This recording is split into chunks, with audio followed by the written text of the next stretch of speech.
관세 징수권 등의 소멸시효인데 얘는 아까 봤었던 제척기간보다 더 중요합니다. 지금 배운 개념이 제척기간과 소멸시효가 이제 추가적으로 등장하는데 제척기간은 뭐라고요?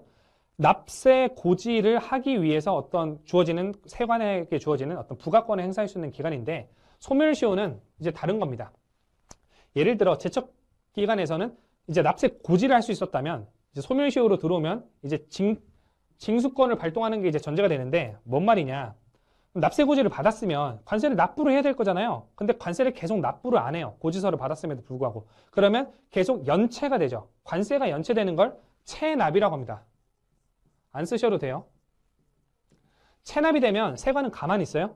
어떻게든 돈을 받아내야겠죠. 그럼 그 체납된 관세를 받아내려고 하는 게 징수권이에요. 즉 어떤 청구권이라고 볼 수가 있죠. 그럼 그 징수권에 대해서 이 징수권을 행사를 하지 않으면 계속 시간이 흘러가겠죠. 즉 세관은 이 징수를 해서 세수 확보를 할 의무가 있는데 좀 귀찮기 때문에 계속 누워서 자고 세금공무원분들이 계속 어디 출장 안 나가고 빨간 딱지 붙이러 안 나가고 이런 경우에는 이 권리를 소멸시키는 어떤 시효가 계속 흘러가게 됩니다. 시효에 대한 개념도 설명하려면 한도 끝도 없지만 간단하게 설명드리면 이 소멸시효가 계속 흘러가서 소멸시효는 완성이라는 표현을 써요.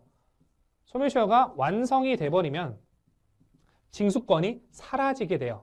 그렇기 때문에 세관은 소멸시효가 완성되기 전에 징수권을 이제 계속 이제 행사를 해서 체납된 관세를 받아내려는 노력을 해야 됩니다. 그래서 배경 설명을 여기까지 하고 들어가 보시면 관세의 징수권은 이를 행사할 수 있는 날부터 다음 각 호의 구분에 따른 기간 동안 행사하지 않으면 소멸시효가 완성된다. 금액에 따라 연도가 달라요. 자, 첫 번째 5억 원 이상이라면 10년. 5억 원, 지금 1번 동그라미 외관세라고 법에서 표현하고 있죠. 얘를 5억 원 미만이라고 그냥 이해를 하시면 됩니다. 5억 원 미만은 5년. 즉 받아야 될 관세가 많으면 많을수록 기간이 더 길죠. 10년이죠. 근데 이제 5억 미만이면은 5년 동안 우리가 징수권을 행사할 수 있고, 즉 소멸시효가 길어진다는 건 징수권을 행사할 수 있는 기간이 늘어난다는 의미라고 보시면 되겠습니다. 자, 그리고 소멸시효의 기산일이라는 게 나오는데 이게 법으로 공부하려면 한 페이지예요. 아예 지금 교재에는 아마 들어가 있을 텐데 제가 지금 PPT에는 빼왔죠. 왜냐면 이것만 기억하시면 됩니다. 납부기한이 완료된 날의 다음 날, 납부기한이 완료된 날, 이날까지 결국에는 관세를 안 냈기 때문에 세관이 징수권을 계속 발동을 하려는 거잖아요. 그럼 납부기한이 완료된 날까지 안 낸 게 뭐예요? 즉 아까 말했던 체납인 거죠. 체납이 발생한 다음 날부터 징수권을 이제 소멸시효가 계속 흘러간다. 소멸시효가 흘러가는데 그 기간 안에 징수권을 행사를 해야 된다라는 게 이 개념이라고 보시면 되겠습니다. 수업 목적으로는 뭐만 알면 된다고요? 5억 원이면 10년, 5억 원 미만이면 5년. 소멸시효의 기산일은 납부기한이 완료된 날의 다음 날이라고 이해를 하시면 되겠습니다. 여기까지가 관세징수권 소멸시효였고요. 그 밑에 보시면 환급청구권의 소멸시효라는 게 나와요.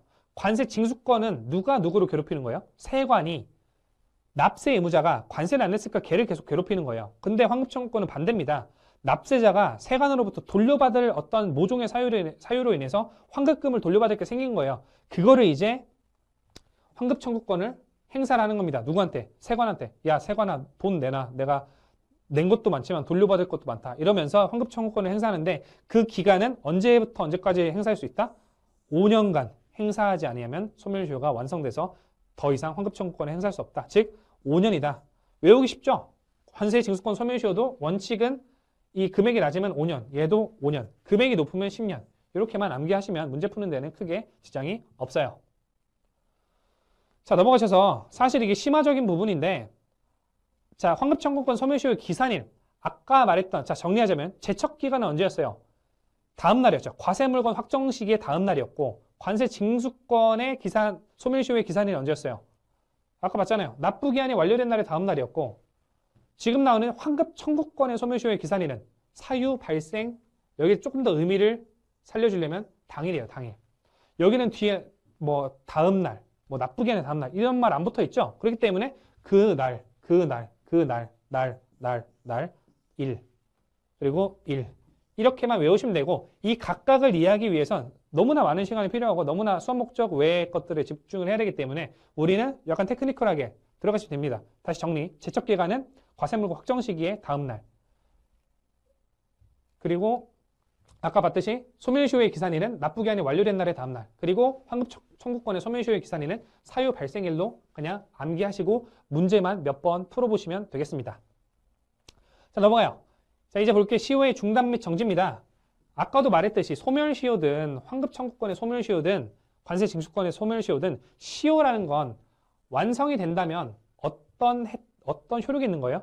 그 어떤 당사자가 갖고 있는 그 권리가 없어져 버린다는 거예요. 관세 징수권을 갖고 있는 세관은 시효가 완성이 돼버리면 그 징수권이 없어진다는 거고, 환급 청구권을 들고 있는 납세의무자는 그 시효가 완성이 돼버리면 환급 청구권을 행사할 수 없어요. 환급금을 돌려받을 수 없다는 거죠.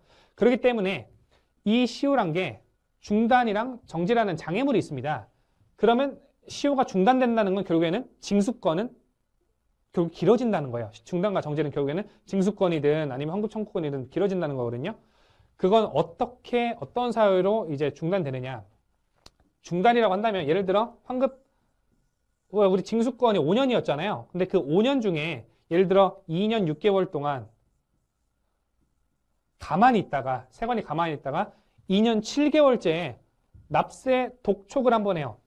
그렇게 된다면 이게 전혀 무효가 되고 다시 5년이란 기간을 주어줍니다. 징수할 수 있도록 세관한테.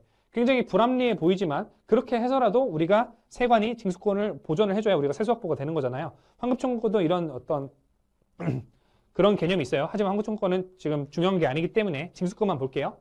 자, 여기서 이제 많이 출제가 됐는데 결국에는 징수권이 소멸시효가 중단하려면 여기 밑에 있는 것들은 뭐겠어요? 어떤 징수권을, 돈을 받아들이려고 무언가를 계속 세관이 노력한 노력이 보여야 돼요. 납세 고지서 한번 더 날려보고 노력했죠? 경정처분. 뒤에 나와서 이제 배우겠지만 경정처분이라는 건 돈을 받아내려고 어떤 경정고지서를 발부를 하는 거예요. 그리고 납세 도촉. 야, 너를 돈 내라. 납부채구는 뭐냐면 뭐 배우지 않겠지만 제2차 납세 의무자한테 하는 게 이제 납부채구거든요. 결국에는 돈 받아내려고 하는 행위입니다. 납부채구도. 통고처분도 그런 어떤 맥락에서 볼 수가 있겠고요. 뒤에 배울 거예요. 우리 4과목에서 배울 겁니다. 자, 고발, 공소제기, 교부청구, 압류. 뭐 자세하게 내용은 우리가 이해할 필요는 없지만 느낌이 딱 어때요? 아, 세관이 어찌됐건 그 징수권에 해당하는 관세를 받으려고 무언가를 하고 있구나.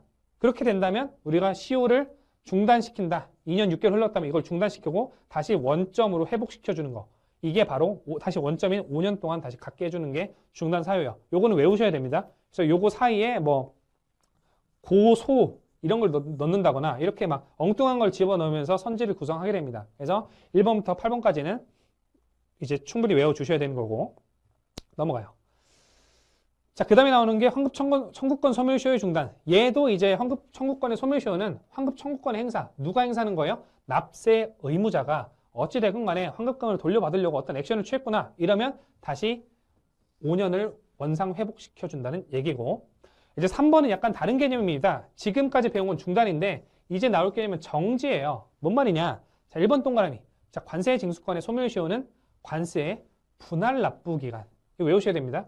징수 유예 기간, 체납처분 유예 기간, 또는 사행위 취소 소송 기간.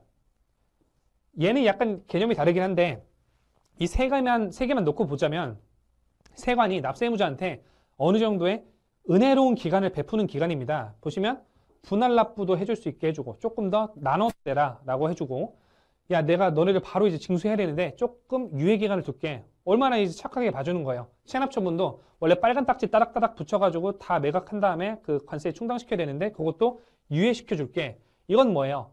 징수권자인, 관세 징수권자인 세관이 봐주는 기간이잖아요. 그 기간 동안은 소멸시효가 흘러가면 안 되죠.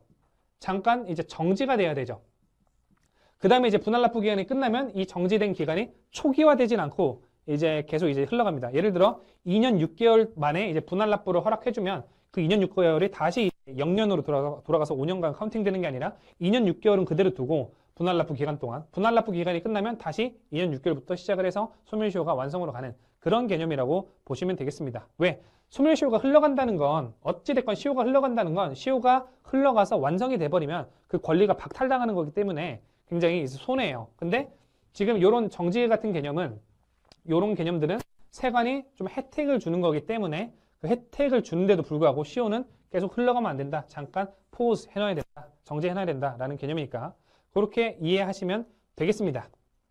그리고 여기 곁다리로 껴있는 사행위 취소 소송 기간 요것도 같이 소멸시효 정지 사유라고 이해하시면 되겠고요. 요게 뭔지 어떤 소송인지는 여러분들 이해하실 필요가 없어요. 요거까지 이해하려면 너무 많은 내용을 공부해야 되기 때문에 우리는 60점만 넣으면 됩니다. 딱 테크니컬하게.